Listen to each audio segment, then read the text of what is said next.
Chris Lee and Blake Lovell here. It is a Monday morning, August the 7th. We've had a crazy weekend with the Pac-12 imploding and all the things and Florida State's mess. And, of course, this has been the talk of the sports world all weekend is just the continual issues with college football and sports and economics. You've now got Cal and Stanford without homes and other places that have been part of the sports landscape for a long time. Blake, one thing that I think is we all digest this.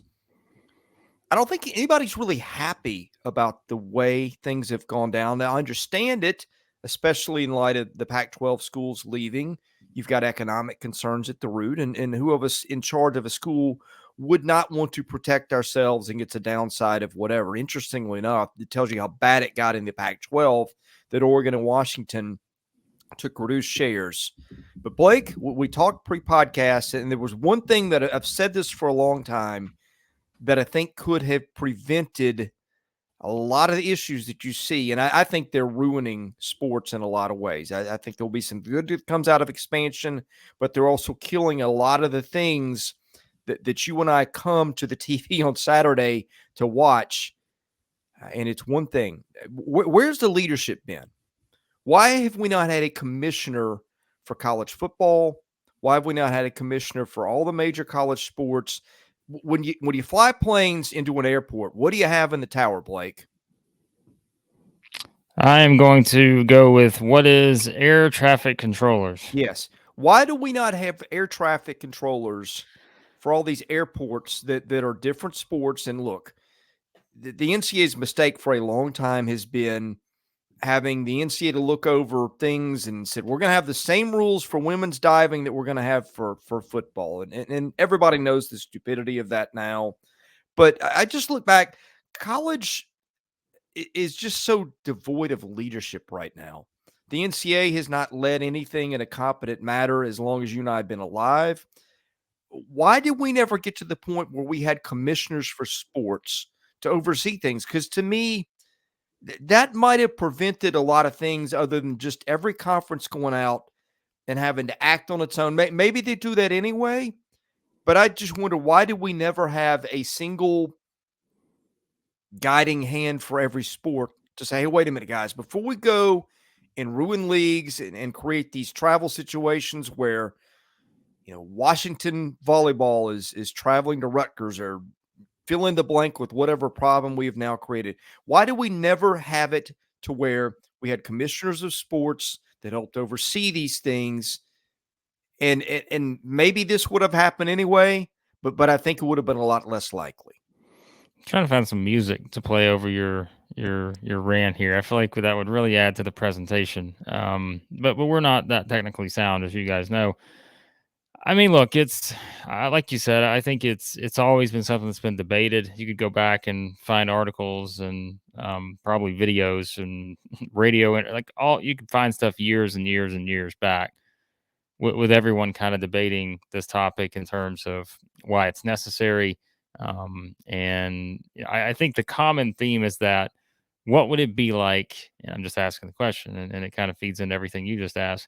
What would it be like to have one person whose entire goal and entire job description was how do we better, the experience or whatever if you want to use of everyone involved, and how do we kind of make sure that everything is in this one little universe in college football, and how does everything sort of fit together, and how do we tie it all together to make it the best possible situation for everyone. And of course, you're always going to have, oh, well, it's not fair for this or this or whatever, but that could be that person's goal, right? Is to sort of put in mandates or whatever you want to do. When it comes to all this stuff that we're, I mean, let's think about it, right? Like we're in an unprecedented era in, in where we are now, right? Like think about all the realignment stuff. Think about all the NIL stuff. Think about the way that scheduling has changed and is going to keep changing.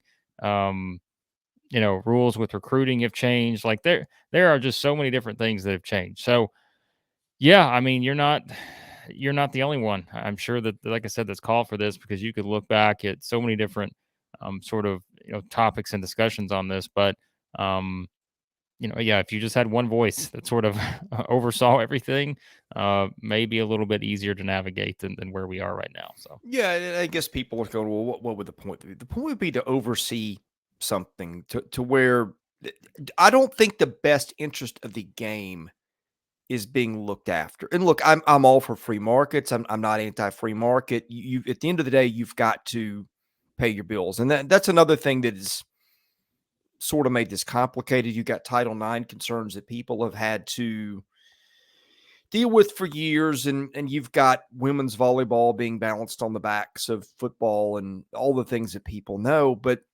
look, I grew up watching college football in Oklahoma, Nebraska was part of my Thanksgiving weekend. All these things that used to be part of the game that aren't now, and maybe in some cases they're being replaced by better things that we will 50 years from now say, hey, this rivalry that never existed before all this that exists now is the latest, greatest. And I get that. Times change and things fall out of favor and new things replace them. But I just remember going back, like as a kid, I bet you the play that I've watched in college football more than any is the Cal Stanford band play. And I miss the stuff like that. Now you've got Stanford, which has won the Sears Cup how many times?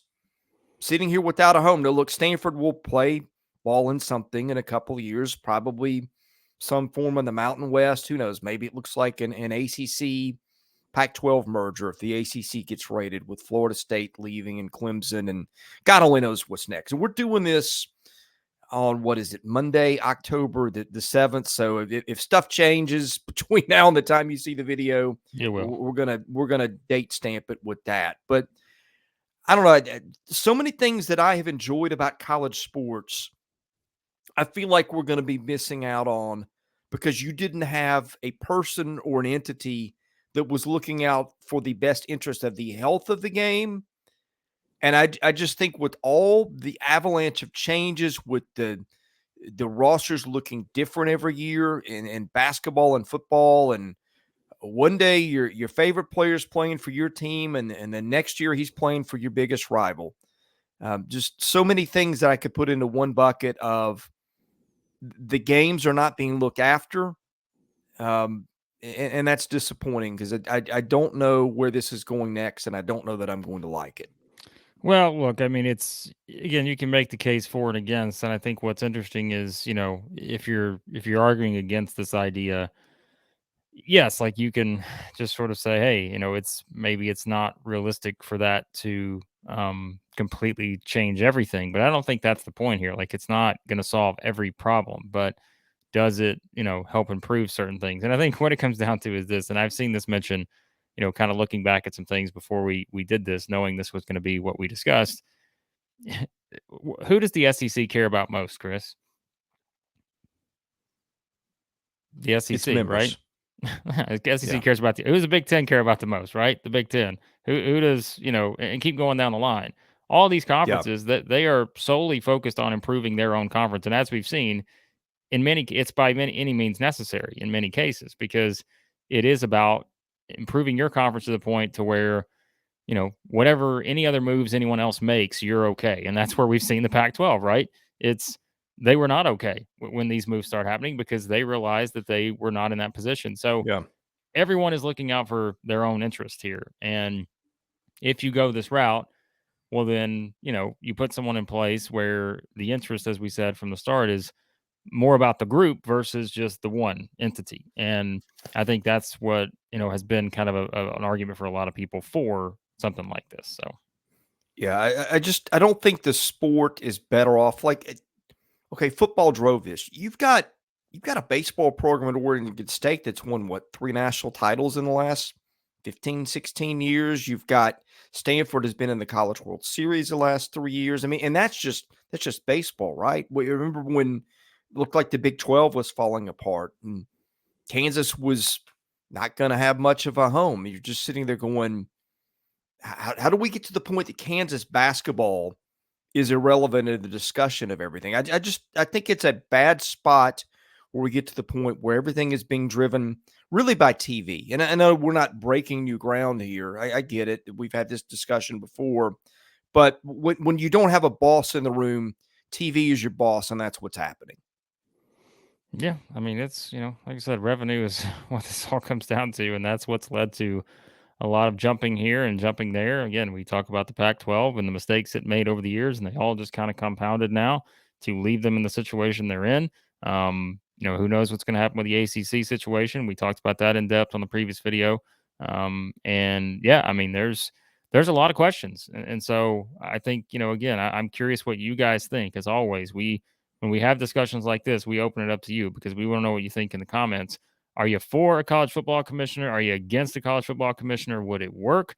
Are there too many things? Here's the I don't want to say too many things. Just are there just too many schools? Period. If you had a commissioner that all of a sudden you've got whatever number of that would be. If you're just doing this group of conferences or whatever, I don't know exactly, but there's a lot of different questions that certainly would have to be answered. And too, it was who would it be, right? Like I think that's Yeah. always fascinating is to think about the person that let's say this happens at some point in the future. I don't know it's going to be, in the next couple of years or anything, but let's say this happens down the road. If you're going to have someone that becomes the college football commissioner or whatever their title is, it's an interesting, I think, group of candidates that you would put in there. And look, I mean, my guess is, you would certainly have former, longstanding athletic directors. You'd have maybe former commissioners of conferences.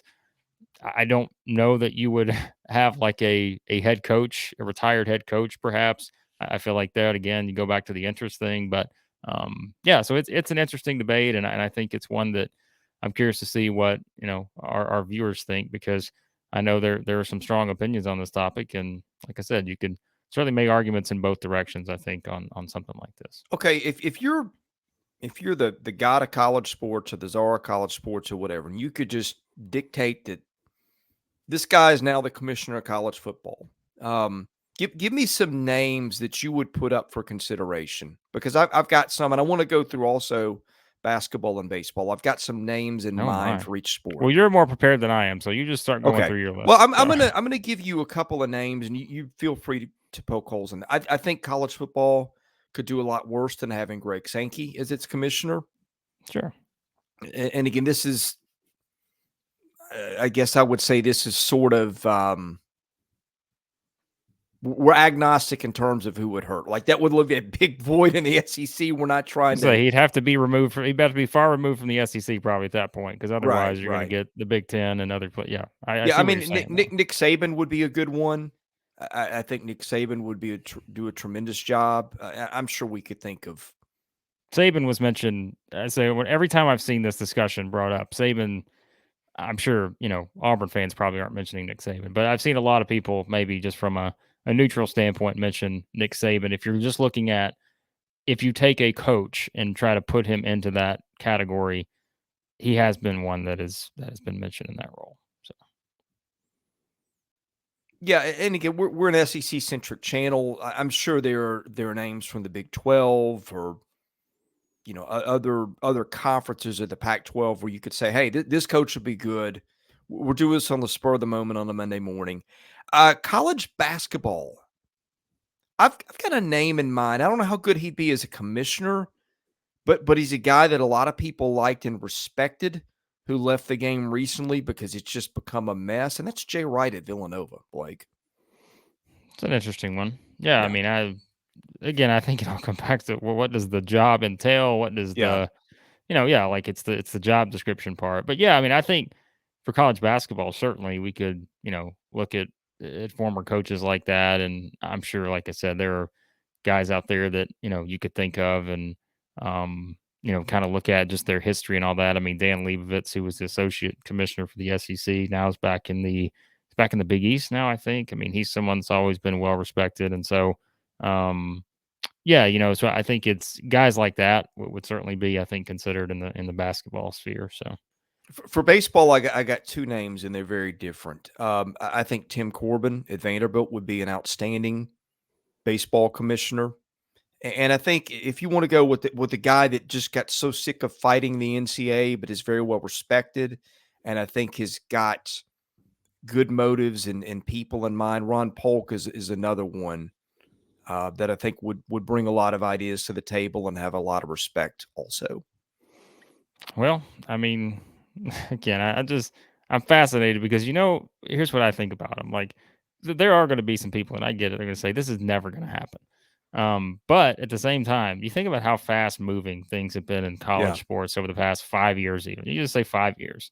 The past 2 weeks, Yeah, Blake. right. Well, I mean, The just thing that I beyond the thing the that I yeah, keep going back to is 2 weeks ago the narrative was Colorado was irrelevant to anything and yeah, everything, and Colorado was the snowflake that touched off the avalanche this time. yeah. Well, I mean, yeah, like I said, it goes beyond realignment. It goes beyond conference realignment and expansion and all that. Like there are just so many things now. We've talked about just people wanting more of a legislation stuff when it comes to NIL and state to state differences and what that can do recruiting wise and the different recruiting rules and like there are so many different things and I think as we've all kind of used it's the Wild West. I mean, basically when it comes to a lot of stuff out there right now in college athletics, and obviously there was just a change at the NCAA level with Mark Emmert, out now, but still, I mean, it's there's still a lot of things that need to be solved. I think when it comes to college sports and no college football, especially. So it's an interesting debate, man. I'm curious to see what people think because we're not the only ones that are probably discussing this week in terms of just this idea being brought back up, given the chaos that we've seen over the past several days. So. Blake, any parting thoughts on the ideas of commissioners or the chaos or what's coming next? Other than I would hire you as the commissioner, Ah. Chris, but I don't think we can do that because we have to get more videos out here at Southeastern 14. But if you haven't checked out our video, we did about 50 minutes on the Big 12, Big 10, Pac 12 chaos, its impact on the SEC. You can check out that video.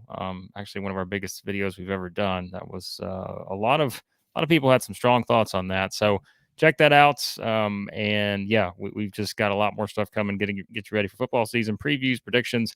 They're all there. We got another prediction series coming up this week. So a lot of stuff if you're a college football fan here at Southeastern 14. Yeah, and if you're new to our channel, we're really not high tech guys. We're guys that have followed the SEC for decades. We like to have our opinions more baked and formed. But hey, look, it's the time we're in. Things are happening quickly. You got to offer quick thoughts, and I'm sure some of the stuff we said we'll look back and it'll be ridiculous. But hey, that's the fun of doing this is to try to have coherent takes in the moment. Hopefully we did that. If you liked our stuff, hit the subscribe button, hit the like button, tell a friend. For Blake Lovell, I'm Chris Lee. We're Southeastern 14. Thanks for watching. We'll see you again soon.